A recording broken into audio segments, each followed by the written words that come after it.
बिस्मिल्लाहिर्रहमानिर्रहीम। अस्सलाम वालेकुम। आपका दोस्त सलमान हैदर। दुआ है परवरदिगार से कि उसने आपको और आपके अहले खाना को अपनी हिफ्ज़ अमान में रखा हुआ। लगता है मुकाबला बहुत सख्त है, पूरा सिस्टम एक तरफ है और पाकिस्तान तहरीक इंसाफ के वकला एक तरफ है। जी हाँ, चाहे इलेक्शन कमीशन हो, चाहे पेशावर हाई कोर्ट हो, चाहे इस्लामाबाद हाई कोर्ट हो, लाहौर हाई कोर्ट हो या सुप्रीम कोर्ट हो, इस वक्त अगर सही मानों में छाया हुआ है ना, तो वो पाकिस्तान तहरीक इंसाफ का वकील छाया हुआ है। किसी तौर पे भी कम से कम, जिसे कहते हैं ना, वो ऐसी हड्डी बन रहे, ना उगल दी जा सकती है सिस्टम से, ना निगली जा सकती है। और कानून तो कहीं है ना, तो मेरे ख्याल इतनी अंडरस्टैंडिंग इन सबको हो चुकी है। मैं सारी इंफॉर्मेशन आपके साथ शेयर करता हूँ, लेकिन सबसे पहले इलेक्शन कमीशन, जी हाँ, उसके भी गले की हड्डी इस वक्त पाकिस्तान तहरीक इंसाफ है। टारगेट बहुत बड़ा मिला हुआ इलेक्शन कमीशन को, वो टारगेट अचीव नहीं हो पा रहा और उसके लिए हर कोशिश तो करनी है।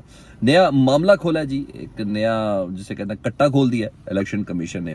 पेशावर हाई कोर्ट, आपको पता है, इलेक्शन कमीशन के खिलाफ फैसले कर रही है। इससे पहले सुप्रीम कोर्ट ने भी इलेक्शन कमीशन के खिलाफ फैसला कर दिया, जी हाँ। और लाहौर हाई कोर्ट ने भी किया। खैर, उन तमाम चीज़ों को सुप्रीम कोर्ट ने जाके एक तरफ कर दिया, लाहौर हाई कोर्ट ने भी हुक्म दे दिए। ये सब चीज़ें तो चल रही है ना, तो इनके खिलाफ आ रहे फैसले, और इन फैसलों को बहाना बनाकर इलेक्शन कमीशन सुप्रीम कोर्ट पहुंचा है एक अदद दरख्वास्त लेके। और इस बार उसने मामला रेज किया है पेशावर हाई कोर्ट के इस फैसले के ऊपर, जिसमें PK-91 का RO साहब हैं जी, उनका नाम है कोहार 2, PK-91 कोहार 2, इरफान उल्ला। इनकी बतौर RO तैनाती को ना इलेक्शन कमीशन में चैलेंज किया गया था जी, और पेशावर हाई कोर्ट में चैलेंज किया गया था। इनके ऑर्डर को पेशावर हाई कोर्ट ने सस्पेंड कर दिया, यानी RO इरफान उल्ला अब वहां RO नहीं रहे। अच्छा, इसको बुनियाद बना के ना इलेक्शन कमीशन ने, जारी बात है, बेसिकली बल्ले के निशान का गुस्सा निकालना था। और जब वो गुस्सा निकाला तो फिर एक अदद मीटिंग हुई, बड़ी हंगामी, और उसमें अपील दायर कर दी गई है।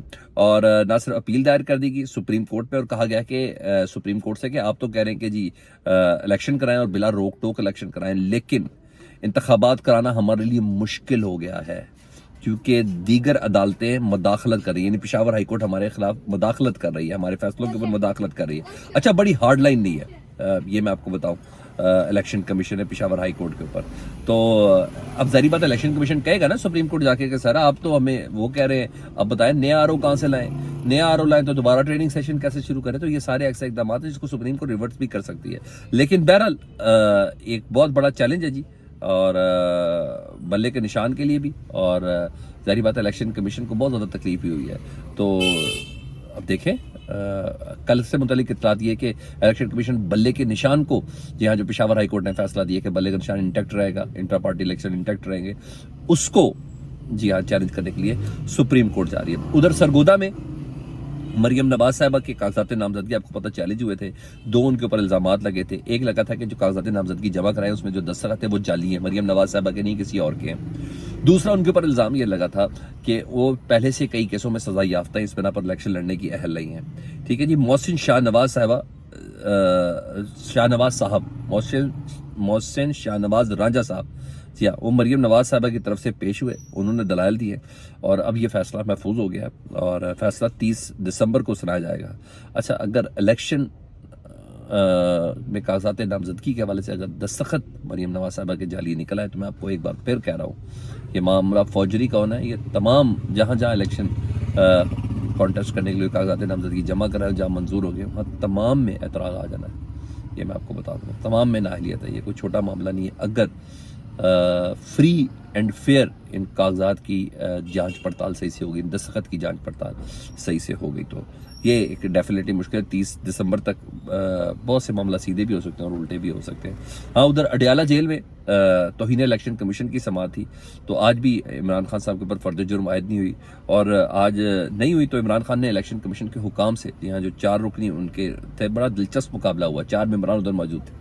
तो इमरान खान साहब ने उस मुकाबले में इलेक्शन कमीशन के 4 मेंबरान से कहा है कि आप इलेक्शन करा रहे हैं, और तंजन कहा कि और सारी मेहरबानियां PTI पे जारी है, आप इलेक्शन करवा रहे हैं और ROs MPOs के ऑर्डर जारी कर रहे हैं, यानी आप लोगों के अमला जारी कर रहा है। शाह महमूद कुरैशी के मुतालिक उन्होंने कहा कि जमानत हो गई थी, उस जमानत के बावजूद उन्हें गिरफ्तार कर लिया गया। आप तारीख नहीं दे सक रहे, तो आप इस सारी सिचुएशन में एक तारीख और दे दें ताकि हम मुद्दत से ज़रा फ्री हो जाए। تو بہرحال الیکشن کمیشن نے خاموشی سے ظاہر بات ہے عمران خان صاحب نے زچی کر دیا کہ الیکشن آپ کرا رہے ہیں، آر او آپ ہی کے تعینات، آر او ہمارے ایم پی او کے تحت آرڈر بند کر رہے ہیں. تو انہوں نے کہا کہ ایسا کرتے 3 جنوری کو کرتے، اور ہاں اگر کسی آر او کے خلاف کوئی درخواست ہے تو وہ ہمیں ضرور دے. آر او کے خلاف درخواست دے کے پشاور ہائی کورٹ میں گئے ہیں نا، تو تبھی تکلیف ہوئی، الیکشن کمیشن سپریم کورٹ میں چلا گیا ہے. ادھر کیا کہتے ہیں 4 ممبران اور عدالتوں میں جا کے کیا کہتے ہیں. تو یہاں یہ سچویشن تو ہے. تو بہرحال انہوں نے آفر کر دی عمران خان صاحب کو اگر آر او کے اوپر آپ کو کسی قسم کا اعتراض ہے تو ہم سے آگے رابطہ کر لیں. اچھا جی، ادھر اب 3 جنوری کی تاریخ دے دی گئی ہے. ادھر مولانا صاحب، آپ کو پتا مولانا فضل الرحمان صاحب بھی بہت زیادہ اگریسو ہوئے تھے پچھلی سپریم کورٹ سے متعلق، پچھلے یعنی عمر عطا بندیال صاحب سے متعلق. تو انہوں نے صرف تقریریں بھی کی، پریس کانفرنسز بھی کی. تو ایک عدد سپریم کورٹ کے باہر انہوں نے اپنا احتجاج بھی ریکارڈ کرا دیا، اور وہ بڑا زبردست احتجاج تھا جس کو عمر عطا بندیال صاحب نے کہا تھا کہ میں اس کو سپریم کورٹ پر حملہ تصور کر سکتا ہوں، لیکن اس وقت حالات ایسے نہیں کہ میں اس معاملے کو ٹیک اپ کروں. تو بھائی انہی کے اس پہ چلتے ہوئے نا اے این پی کے، جی ہاں، ایمل ولی خان، جو وہ انہوں نے پشاور ہائی کورٹ کے چیف جسٹس کے خلاف نہایت نازیبا اور بدتمیز اور دھمکی آمیز گفتگو کی. ٹھیک ہے جی، وہ کلپ ایسا ہے کہ اس کو شیئر کرنا بھی بڑا خطرناک ہے. یعنی اس طریقے سے انہوں نے گفتگو کی ہے. انہوں نے یہاں تک، صرف ایک چھوٹی سی بات، انہوں نے یہاں تک کہہ دیا کہ آپ ریٹائرمنٹ کے بعد آپ کا رہنا مشکل ہو جائے گا اگر آپ نے پاکستان تحریک انصاف کی فیور کرنا نہ چھوڑی. تو بہت سخت قسم کے یہ جملے ہیں. تو سیدھی ظاہری باتیں کنٹیمپٹ لگتی ہے. سپریم کورٹ کو بھی تھوڑا خیال ہونا چاہیے نا کہ صرف فیصلوں پہ نہ بولیں، اپنے ججوں کی عزت و تکریم کا بھی تھوڑا خیال رکھیں. تو ججوں کی عزت و تکریم یہی ہے نا کہ ایک سیاسی جماعت کا رہنما سیدھا مارنے کی دھمکی تو نہ دینا کہ ریٹائرمنٹ کے بعد آپ کا حال کیا ہوگا، آپ کا رہنا مشکل ہو جائے گا. یہ ایک بار رہنا مشکل والی بات نہال ہاشمی صاحب نے بھی کی تھی تو نااہل ہو گئے تھے. تو ایمل ولی صاحب کے اوپر یہ طے کہ کنٹیمپٹ آف کورٹ لگنی ہی لگنی ہے. تو دیکھیں بہرحال سپریم کورٹ کو خیال کرنا ہی کرنا ہے، لیکن ہاں پشاور ہائی کورٹ میں باقاعدہ طور پر کنٹیمپٹ آف کورٹ کی درخواست جاری کر دی گئی ہے، اور یہ کنٹیمپٹ پشاور ہائی کورٹ لگائے گا، اس کے بعد سپریم کورٹ تک بھی یہ بات جائے گی. تھوڑا جذباتی ہو گیا میرا خیال ہے نا، تو تھوڑا ہوش کے ناخن لینے چاہیے. عمران خان صاحب کے کاغذات نامزدگی بھی چیلنج ہوئے تھے جی، اور اعتراض کیا گیا تھا جی. نون لیگ کے میاں نصیر صاحب ہیں، انہوں نے الزام لگایا کہ عمران خان صاحب سزا یافتہ ہے اور اس لیے ان کو الیکشن کنٹیسٹ نہیں کرنا چاہیے. بہرحال حضرت صدیق صاحب وکیل ہے، وہ پیش ہوئے جی، انہوں نے دلائل دیے عدالت کے سامنے، اور 30 دسمبر تک جی ان کا بھی فیصلہ آنا ہے. اور مجھے پتا ہے ان سارے کیسز میں عمران خان صاحب کو ان میں سے کسی میں نااہل کرنا ہی کرنا، کاغذات نامزدگی واپس کرنا ہی کرنا. اور یہ الٹیمیٹ فیصلہ سپریم کورٹ میں جانا، جس کے لیے میں نے 6 یا 7 جنوری سے متعلق آپ کو کہا کہ اصل فیصلے 6 یا 7 جنوری کو ہی ہوں گے. تو یہاں تو یہ والی پوزیشن ہے. دوسرا فواد چودھری صاحب، جی ہاں، ان کے وکیل نے فواد چودھری کیونکہ خود بھی وکیل ہے، تو انہوں نے پاکستان بھر کی تمام بارز کو ایک خط لکھا. انہوں نے کہا میرے ساتھ جو سلوک کیا جا رہا ہے وہ ناانصافی ہے، میری فیملی کے ساتھ جو سلوک کیا جا رہا ہے وہ بھی ناانصافی ہو رہی ہے، اور آپ اس سلسلے میں ایکشن لیں کیونکہ میں ایک عدد وکیل بھی ہوں. ہاں بھائی نے ضرور کہا، اور بڑا سرپرائز دیا بھائی نے کہہ کے، انہوں نے کہا کہ فواد چودھری کا انتخابی نشان سرپرائز ہوگا. اب پاکستان تحریک انصاف سے متعلق تو میں نے سنا تھا کہ ان کا رجوع ہو گیا. عمران خان صاحب بڑے سافٹ ہیں، ان سے بات بھی کی تھی 2 پیشیوں پہلے جو توہین الیکشن کمیشن کی پیشی تھی. اب دیکھیں گے سرپرائز والا فیکٹر کیا ہے، لیٹس سی. مجھے بھی انتظار رہے گا، آپ کو بھی فیڈ بیک سے متعلق ضرور آگاہ کریں. اپنا بہت خیال رکھیں. اللہم صلی علی محمد و آل محمد.